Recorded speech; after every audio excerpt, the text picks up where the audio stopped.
নমস্কার, বাংলা মোটিভেশন চ্যানেলে আপনাকে স্বাগত। আজকের বিষয় মানুষ চিনবেন কী করে। সবশেষে উপস্থিত উপসংহার। সবার শেষে যদি প্রশ্ন করেন, আপনি নিজে কি মানুষ চিনেছেন? না। চিনতে হলে পৃথিবীর কোটি কোটি মানুষের সাথে সারা জীবন ধরে মিশতে হবে।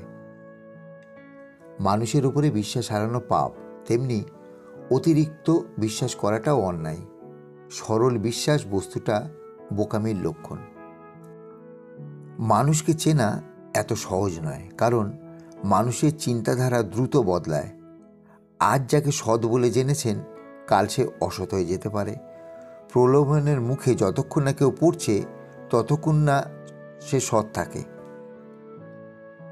স্বার্থ থাকলে মানুষ নতজানু হয়ে বড় বড় মানুষ অনুগ্রহ ভিক্ষা করে। যেমন ভোট মিটে গেলে চিনতে পারে না, এমন ব্যক্তি অত্যন্ত কপট ও ধূর্ত।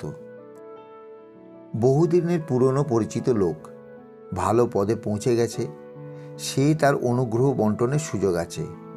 পুরনো পরিচয় নিয়ে তার সাথে দেখা করতে গিয়ে যদি দেখেন তার ব্যবহার একদম বদলে গেছে, বুঝবেন লোকটি কোনো কালেই খাঁটি ছিল না। মানুষের মন পদ্মপাতায় জল, তাই কারো কথা পুরোপুরি বিশ্বাস করবেন না, অবিশ্বাসও করবেন না। ব্যবসায়ে বন্ধুকে বিশ্বাস করা ঠিক হবে না। সব কিছু লিখিত পড়িত চুক্তি করে নিতে হবে, তাহলে বন্ধু বিচ্ছেদ হবে না।